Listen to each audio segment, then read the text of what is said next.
Hello dear student, class 6th AR के study point YouTube channel पर आपका हार्दिक स्वागत है।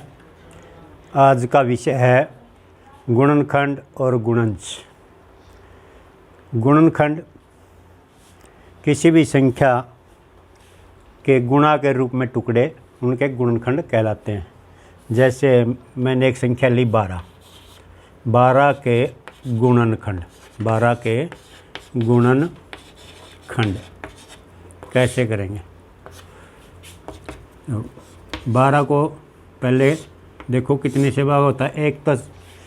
एक से तो सभी संख्याएं भाग होती हैं, तो 2 छिक्के 12, फिर 2 तिया 6। ये तो हो गए इसके अभाज्य गुणनखंड।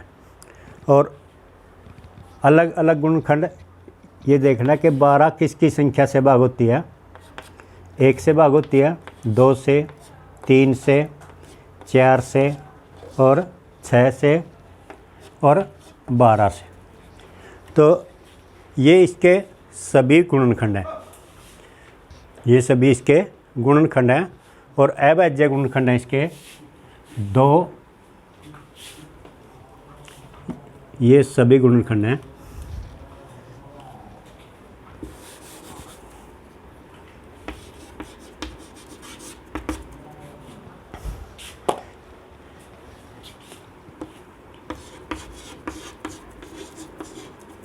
सभी गुणनखंड, क्योंकि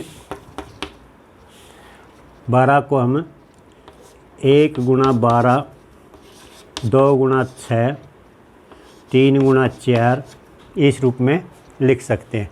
तो इस प्रकार ये सभी इसके गुणनखंड हैं। और अब गुणनखंड अभाज्य गुणनखंड। अभाज्य गुणनखंड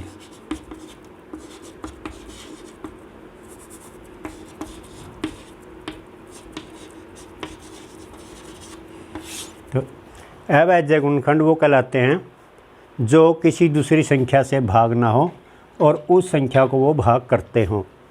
जैसे 12 के अभाज्य गुणनखंड हैं 1, 2, 3, यानी कि 1, 2 और 3, 1, 2 और 3। ये सभी 12 के अभाज्य गुणनखंड हैं। 1, 2, 3 ये सभी 12 के अभाज्य गुणनखंड हैं। और 1, 2, 3, 4, 6, 12 ये सभी गुणनखंड हैं। क्योंकि 4 से भी 12 भाग हो रही है, 6 से भी 12 भाग होता है और 12 से भी 12 भाग होता है, और 1 से भी, 2 से भी और 3 से भी। यानी कि जिन संख्याओं से दी गई संख्या भाग होती है वो सभी उसके गुणनखंड हैं। और जिन अभाज्य संख्याओं से दी गई संख्या भाग होती है वो उसके अभाज्य गुणनखंड कहलाते हैं। तो ये आपको समझ में आ गया होगा। अब सारव गुणनखंड। सारव गुणनखंड यानी कि किन्हीं 2 संख्याओं, 3 संख्याओं या 4 संख्याओं के साझे गुणनखंड। जैसे उदाहरण के तौर पर 12 और 18 के सारव गुणनखंड। 12 और 18 के सारव गुणनखंड। सारव मतलब उभयनिष्ठ, साझे, उभयनिष्ठ या साझे गुणनखंड, उनको सारव गुणनखंड कहते हैं। तो 12 के गुणनखंड क्या हैं? 1, 2, 3, 4, 5 से भाग नहीं होती, 6 से भाग हुआ है, 6 के बाद 12 से भाग हुआ है। 18 के 1 और 2 से भाग होता है, 18, 3 से भी होता है, 4 से भाग नहीं होता, 5 से नहीं होता, 6 से भाग होता है। अब 6 के बाद 7, 7 से भाग नहीं होता, 7 दूनी 14, 8 दूनी 16, तो 9 दूनी 18, 9 से भाग होता है। और अब 18 से भाग होता है। तो अब कॉमन कौन कौन से हैं, साझे कौन कौन से हैं, उभयनिष्ठ कौन से हैं? तो 1 दोनों में शामिल है, 2 भी दोनों में शामिल है, 3 भी है। और उसके बाद 4 इसमें नहीं है, तो 6 दोनों में शामिल है, 9 नीचे है, 12 वाले में नहीं है। तो सारव गुणनखंड, सारव गुणनखंड।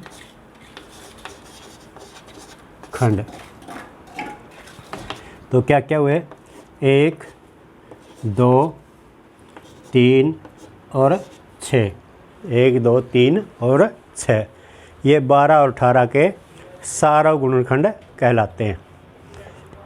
ये आपको समझ में आ गई होगी। पहले 12 के गुणनखंड लिख लीजिए, उसके बाद 18 के। तो दोनों में मिलान कीजिए कि भी साझे कौन कौन से हैं, उभयनिष्ठ कौन कौन से हैं। तो 12 और 18 में 1 दोनों में शामिल था, 2 भी दोनों में शामिल था, 2 से दोनों संख्या भाग हो रही है, 3 से भी दोनों संख्याएं भाग हो रही है, और 6 से भी दोनों संख्याएं भाग हो रही है। तो इस प्रकार 1, 2, 3 और 6, 12 और 18 के सारव गुणनखंड होंगे। अब गुणज, गुणज क्या होता है? गुणज हम अपनी सिंपल लैंग्वेज में इनको पहाड़े भी बोल सकते हैं। जैसे 3 के गुणज, 3 के गुणज। तो 3 के गुणज क्या होंगे? 3, 6, 9, 12, 15, 18, 21, 24, 27, 30, 33 आदि। यानी कि कितनी भी 3 से जो संख्याएं भाग होंगी वो यानी कि उस संख्या के गुणज कहलाएंगे। और जो 3 के गुणज है तो 3 एकम 3, 3 एकम 3, तो ये 3 ये गुणज है इसका, और ये 3 का गुणांक, गुणांक, और ये गुणज। तो 3 गुणा में 2, 3 दूनी 6, 3 गुणा में 3, 9, 3 गुणा में 4, 12, 3 गुणा में 5, 15। तो ये इस प्रकार ये सभी गुणांक कहलाएंगे 3 के, और ये सभी क्या कहलाएंगे? गुणज। गुणांक और दी गई संख्या की गुणा, उससे जो प्राप्त होता है उसको गुणज बोलते हैं। 3 एकम 3, 3 दूनी 6, इसमें 3 कॉमन संख्या है, और जो गुणांक है वो 1, 2, 3, 4, 5 ऐसे है, और इसके गुणज हो गए 3, 6, 9, 12, 15। तो इस प्रकार हम 3 के गुणज लिख सकते हैं। तो इसी प्रकार हम अन्य संख्याओं के गुणज भी प्राप्त कर सकते हैं। अब सारव गुणज, किन्हीं 2 संख्याओं या 3 संख्याओं के सारव गुणज, जैसे 6 और 8 के गुणज, 6 और 8 के सारव गुणज, सारव गुणज। तो पहले 6 के गुणज, 6 के गुणज। तो 6, 12, 18, 24, 30, 36, 42, 48, 54, 60। और 8 के गुणज, तो 8 दूनी 16, 8 तिया 24, 8 चौका 32, 8 45, 8 छिक 48, 8 7 56, 8 8 64, 8 9 72, 8 10 80। तो इस प्रकार हम इसके गुणज लिख सकते हैं। तो इसमें कॉमन सबसे पहले कौन सा आया, यहाँ 24 है, 6 इसमें नहीं था, 12 भी नहीं था, 18 भी नहीं था, तो 24 इसमें मिल गया। तो पहला क्या हो गया, सारव गुणज, सारव गुणज। तो कितना आ गया 24। तो 24 के बाद फिर मिलेगा, अब जो भी संख्या 24 से भाग होती है वो सभी 6 और 8 के सारव गुणज कहलाएंगे। 24, 72, 24, 48, 72, 96, 120 एक्स्ट्रा मतलब आदि। तो ये सारव गुणज है इसके 6 और 8 के, 24, 48, 72, 96, 120, यानी कि आगे आगे 24 का पढ़ो। तो 6 और 8 के गुणज 24, 48, ये देखो 48 और ये 48।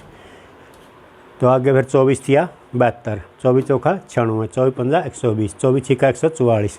इस तरह 24 के पढ़े में जो भी संख्या आएंगी वो 6 और 8 के गुणज कहलाएंगे, सारव गुणज कहलाएंगे। तो आज का होमवर्क आपके लिए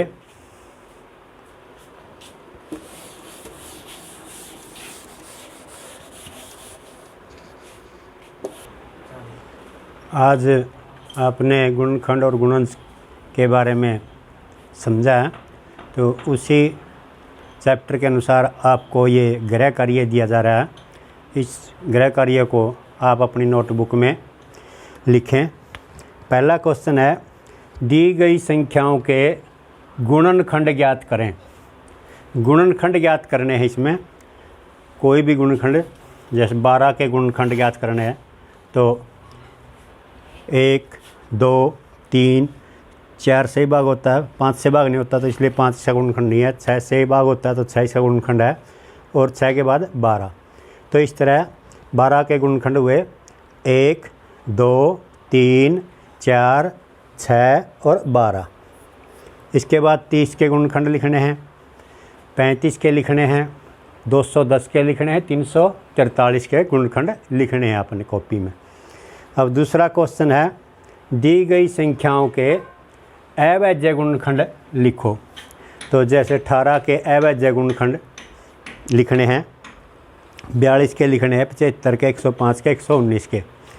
तो जैसे मैं इसका बता देता हूँ एक क्वेश्चन। तो 119, तो 119 7 गुणा में 17, 119, यानी कि इसके अवैज्य गुणनखंड के हो गए। एक सब में रहता है तो 7 और 17, 7 और 17 इसके अवैज्य गुणनखंड है। तो जिस तरह 105 है तो 105 को ऐसे 3 से 3 तिया 9, 3 पंजे 15, 5 सत्ते 35। तो इसके अवैज्य गुणनखंड क्या हुए, 3, 5, 7। तो अवैज्य संख्याओं के रूप में जो इन संख्याओं को भाग करते हैं वो अवैज्य गुणनखंड कहलाते हैं। तो इस तरह आपने 18 का, 42 का, 75 का, 105 का और 119 का अवैज्य गुणनखंड लिखने। तो आपने इस रूप में ऐसे निकालना इसको। अब 144 और 162 के सारव गुणनखंड ज्ञात करो। तो पहले 144 के लिखो, फिर 162 के गुणनखंड लिखो, और फिर उन दोनों में जो साझे हैं, उभयनिष्ठ है, उनको सारव गुणनखंड बोलेंगे। तो उनको आप अलग से लिखो, सारव गुणनखंड। फिर गुणज के सवाल हैं, 12 और 13 के पहले 5 गुणज लिखो। तो पहले 5 गुणज का मतलब है आपने 12 का पढ़ा, 12 पंजे 60, यानी कि यहाँ तक लिखना है। 12 एकम 12, 12 दूनी 24, 12 तिये 36, 12 चौक 48, 12 पंजे 60। तो इस तरह आपने 12 के पहले गुणज लिखने हैं ऐसे। 12 गुणा 1 12, 12 दूनी 24, 12 तिये 36, 12 चौके 48, 12 पंजे 60। इस तरह लिखने हैं। इसी प्रकार 13 के गुणज लिखने हैं, पहले 5, फिर क्वेश्चन नंबर 5 है 5 और 7 के पहले 5 सारा गुणज लिखने हैं। तो 5 का पहाड़ा लिखो और फिर 7 का लिखो। तो इन दोनों में सबसे पहले साझा क्या मिलेगा आपको 35। इससे पहले आपको कोई भी साझी संख्या नहीं मिलेगी। 5 सते 35। तो इसके पहले 5 सारा गुणज क्या क्या होंगे 35, 35 दूनी 70, 35 105। इस तरह आप 35 का पहाड़ा 5 तक लिखना है। तो आपका ये गृह कार्य आपको दिया गया है, इसको नोटबुक में ज़रूर करें। धन्यवाद।